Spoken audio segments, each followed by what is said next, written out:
What's going on, people? Let's talk dismissive avoidant attachment and breakups, no contact, and how I felt during no contact when I had a severe dismissive avoidant attachment. If you are not familiar with this channel, or even if you are, welcome and welcome back. This is Dismissibleme, where I only speak about dismissive avoidant attachment from the perspective of somebody who has had a dismissive avoidant attachment style. So please drop your attachment style down below. Let me know where you are watching from. Like and subscribe. Follow me on Instagram.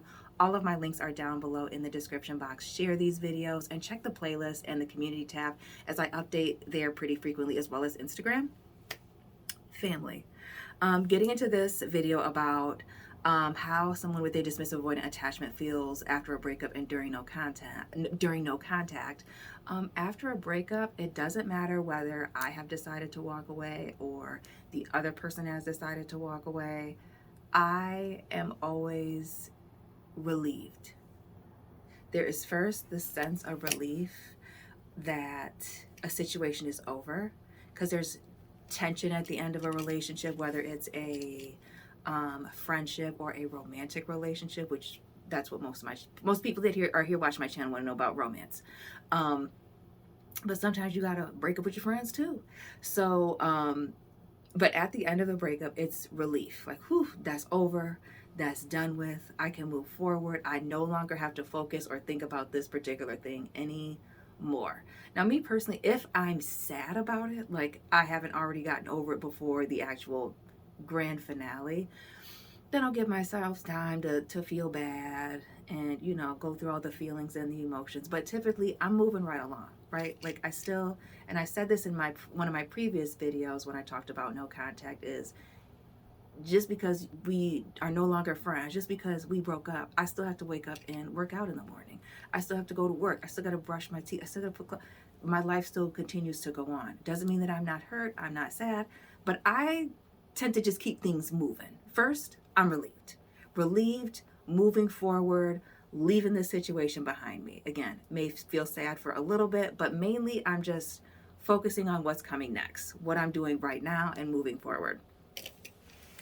Weeks and months later, typically couple months, 2, 3, 4, maybe I'll start to think about the person. Maybe something will happen and I'll go, oh man, that reminds me of so-and-so. And I'll think about that person. I'll go, oh man, I really miss X, Y, and Z doing this with this person, or I miss going there with this person, or I miss that.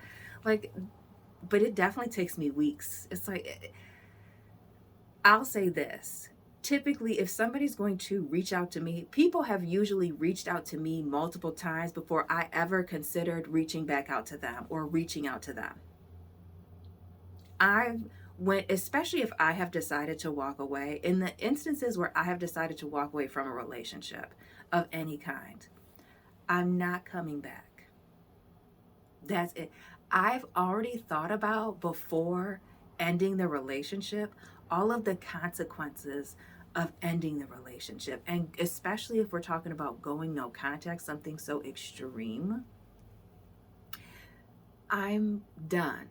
There's no need for the other person to reach out, because I'm highly, highly, highly unlikely to reach out. If I walked away, I'm not reaching out. Under no circumstances will that happen. That's me personally. I know I'll see somebody in the comments saying that the person that they knew that had this attachment style, or they suspect that has this attachment style, that they contacted them first. That's fine. I can't talk about them. I can only talk about me. And so for me, if I walk, that's it. I'm like a ghost. You'll never see me again. Boom, done, that's it. Because I already talked to you. I don't necessarily like endings, but I will end something. So when I walk, that's it. If the other party decided to walk away and they reach out, I'm still unlikely to respond to somebody reaching out. Again, this is me personally, because for me, there's a reason why I walked away. And especially depending on why a situation ended, there may be no need for a last conversation. There may be no need for me to reach out to this person or respond to them. Sometimes I find it just completely unnecessary. Depending on how if things ended terribly, please, no. Do not, please, just say no. Hold on. Don't even do it. If things ended well or better, or like there was just misunderstandings and there wasn't like wild tension, things weren't meshing, sure, you can go ahead and reach out, and it's still a maybe, because for me, when I move forward, I really move forward. I don't see any point in bringing the past into the current, present, into the future. Like, I don't understand, because especially, again, ending the relationship, I already thought about it.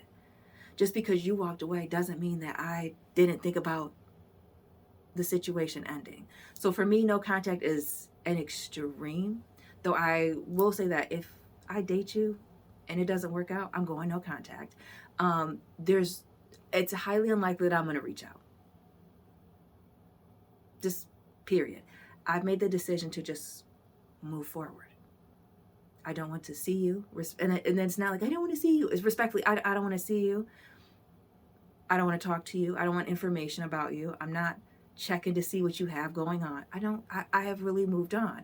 And I feel like that's the part that even now, where I don't struggle with some of the same things as somebody who leans far more secure, and being or having a dismissive avoidant attachment is secondary to me. When I'm done with a situation, I'm really done with it. I don't have to drag it out. It doesn't have to get rotten. I don't have to fall out with you 50 million, 100 times. Okay, to realize that a situation is bad for me. I can date you one time. I can go on one date and know that you're not for me. And that's okay. I can date you for several months one time and not have to do it over and over and over again. I don't have to, I don't have to learn the same lesson 3 times. So that for me, no contact is a stopping point. In the beginning, I am relieved. In the middle-ish, early, late stages, like I'll start to think, of course, you start to think about people, especially if they had any type of impact on your life or you really enjoyed them. But the likelihood of me personally reaching out, especially if I walked away, I'm really done. Like once I decide to emotionally check out, because I barely, especially back in the day, decide to emotionally check in, it's done. It's over. Throw it away. So hopefully that answered somebody's questions. I will try to remember to link the other no contact videos I have about the same subject down below in the comment section.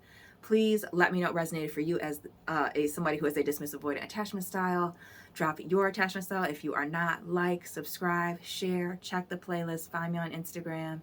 And family, I would like to thank you for watching this video. Please tap in for the next one, and I'll be tapping in with you very soon. Keep it real.